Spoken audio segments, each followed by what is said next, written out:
Thank you, Mr. Chairman.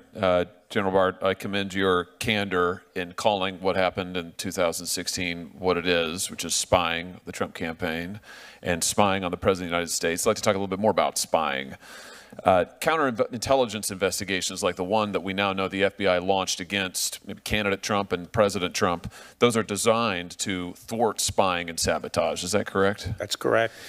To your knowledge, has the FBI ever launched a counterintelligence investigation of another president that you're aware of? Not to my knowledge. So it's safe to say that to your knowledge, this move was completely unprecedented? To my knowledge. Would it be unusual, in your experience and to your knowledge, for FBI agents to hide the existence and results of an investigation, such an investigation, from their superiors? Did you say, would it be typical? No, would it be unusual? Very unusual. Yes. And in fact, that is indeed what press reports suggest happened here. When FBI officials hide investigations from superiors, is there anybody to hold them accountable? I mean, what happens in that instance? There is no accountability. Have you looked into the decision by the FBI into why they launched a counterintelligence investigation? I am looking into it, and I have looked into it. And will you commit to telling us what you find as the result of your own review and investigation? Well, at the end of the day, when I form conclusions, I intend to share it. I'll take that as a yes. Let me ask you about the 25th Amendment, if I might, for just a moment. We know that former acting director of the FBI, Andy McCabe, he's publicly confirmed that he contemplated forcing the president from office using the 25th Amendment. To your knowledge, have FBI officials ever contemplated forcing any other president from office against his will using that provision? Not to my knowledge. The 25th Amendment contemplates the vice president taking over as president when the president is unable to act. Would you agree that that text contemplates physical ailments like a coma, mental incapacitation, not just political differences of opinion? Yes. Have you ever doubted, since you have been in your current position, whether this president is physically able, in a constitutional sense, to discharge his duties as president? No. Would you agree that discussions within the FBI of forcing the president out of office for political reasons gives the public, at best, reason to question what the FBI is doing and to fear that there may be abuses of power in that organization? I think it gives reason to be concerned about those particular individuals that were involved. I don't attribute it to the organization. Speaking of particular individuals who are involved, I have to say, I've listened to this testimony all day today, and to me, maybe the most shocking thing I've heard is this. Chairman read it earlier. August 26th, 2016. This is a text message from Peter Strzok, a top counterintelligence investigator who we now know helped launch this counter-spy investigation of the President of the United States. Peter Strzok says, just went to a Southern Virginia Walmart. I could smell the Trump support. Smell is capitalized. Just went to a Southern Virginia Walmart. I could smell the Trump support. My view, you want to know what's really going on here? You want to know why the counterintelligence investigation really happened? You want to know why we're all really sitting here today? That's why, right there. Is because an unelected bureaucrat, an unelected official in this government who clearly has open disdain, if not outright hatred, for Trump voters, like the people of my state, for instance. I could smell the Trump support, then tried to overturn the results of a Democratic election. That's what's really gone on here. That's the story. That's why we're here today. I cannot believe that a top official of this government, with the kind of power that these people had, would try to exercise their own prejudices, and that's what this is. It's open, blatant prejudice. Would try to use that in order to overturn a Democratic election. And to my mind, that's the real crisis here. And it is a crisis, because if there's not accountability, if this can go on in the United States of America, well, then my goodness gracious, we don't have a democracy anymore. So I appreciate your leadership, Mr. Attorney General. I look forward to hearing the results of your investigation, and I look forward to this committee continuing its constitutional responsibility to find out what is going on here and making sure that the will of the people is vindicated and established. Thank you, Mr. Chairman. Senator Blumenthal. Thank you, Mr. Chairman.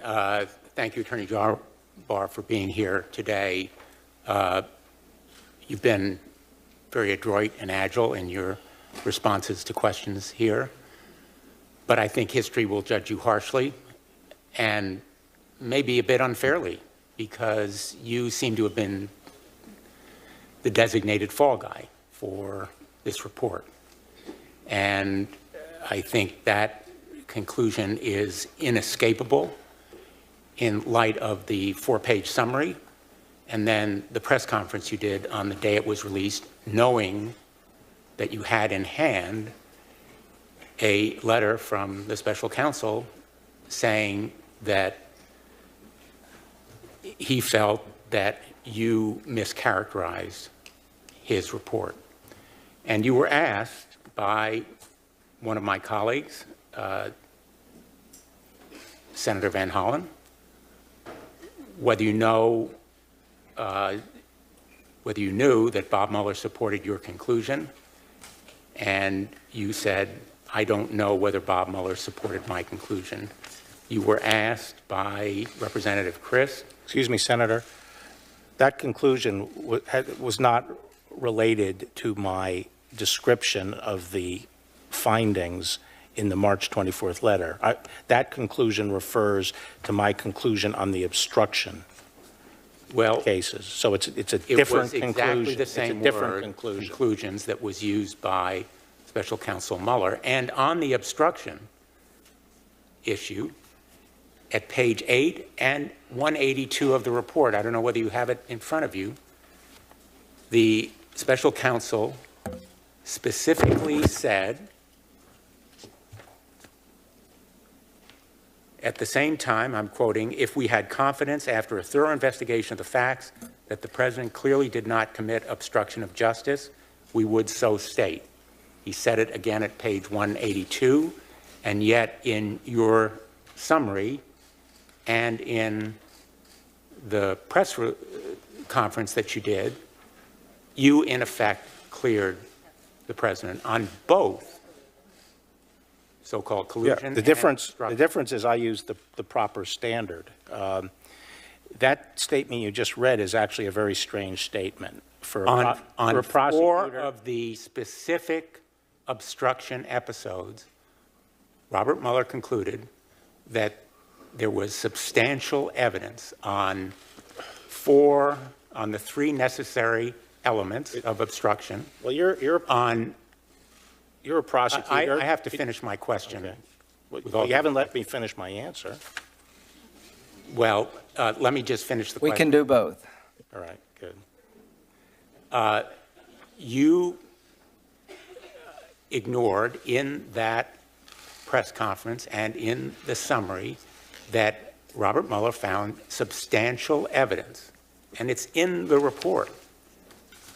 And we have a chart that shows the elements of that crime: intent, interference with an ongoing investigation, and the obstructive act. So I think that your credibility is undermined within the department, in this committee, and with the American people. And I want to ask you whether on those remaining investigations, the 12 to 14 investigations, whether you have had any communication with anyone in the White House. No. And will you give us an ironclad commitment that you will in no way interfere? By the way, I'm not sure, the laundry list of investigations, but I certainly haven't talked the substance or been directed to do anything on any of the cases. Well, let me give you an opportunity to clarify.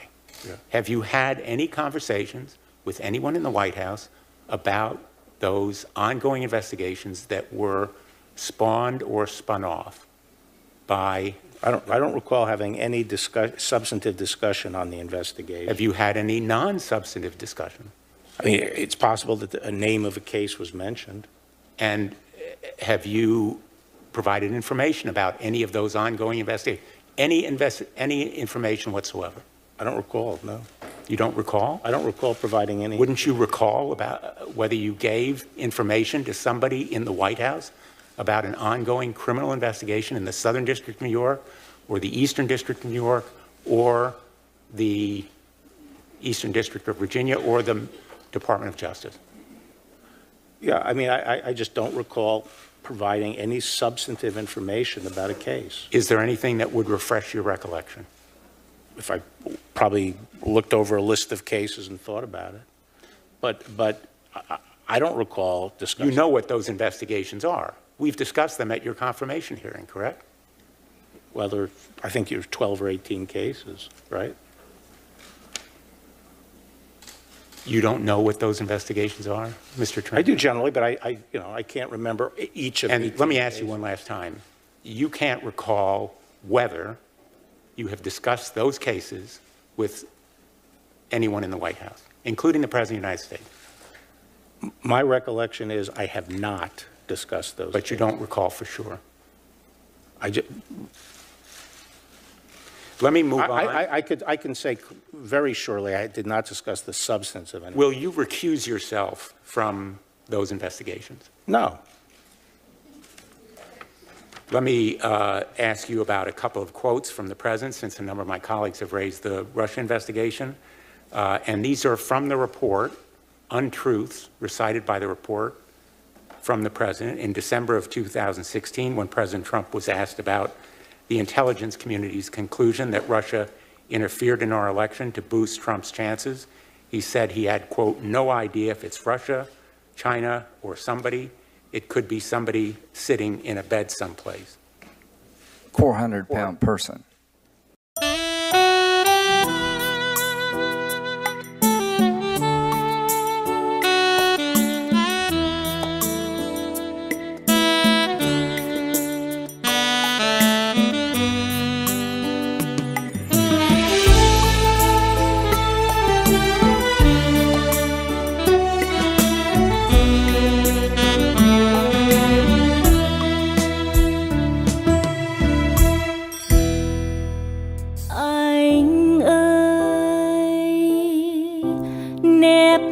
Vào lòng nhau, má kề bên vai ta nhắc chuyện ngày qua, cho mối duyên thêm đậm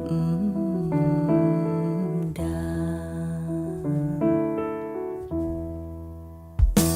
Anh ơi, nếu mà sau này giấc mộng không thành thì đành đôi ngã chia ly, chớ đừng ưu sầu lãng chi. Anh ơi anh hỡi, duyên tình dù có thương đau, nhưng lòng ta mãi yêu nhau, cho thời gian không úa màu.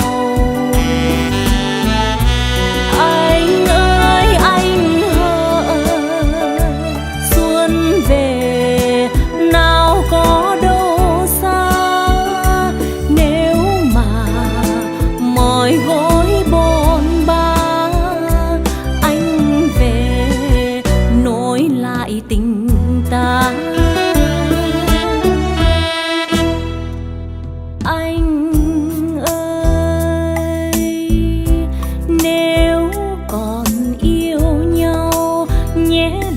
Gặp nhau cho luyến lưu khi biệt ly, thêm vấn vương mà làm gì.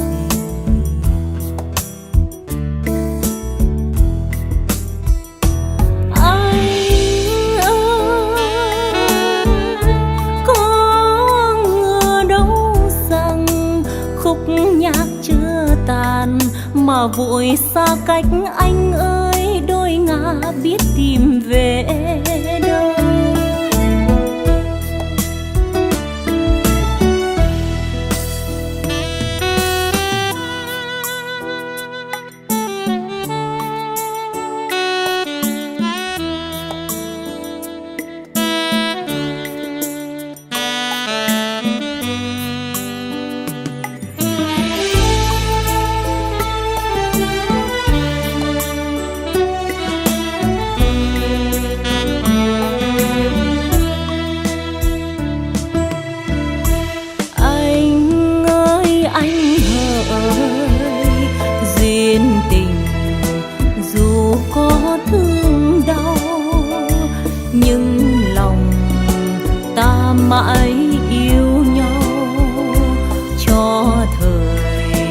gian không úa màu.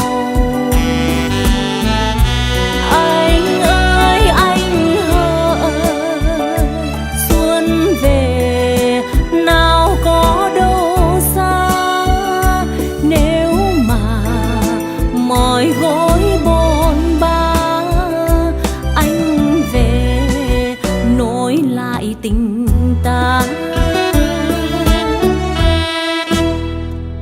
Anh ơi, nếu còn yêu nhau nhé, đừng gặp nhau cho luyến lưu khi biệt ly, thêm vấn vương mà làm gì.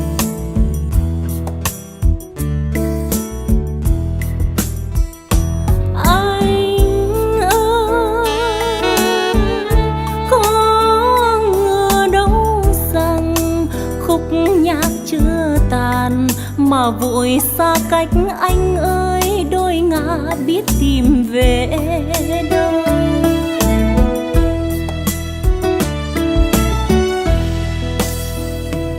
Anh ơi,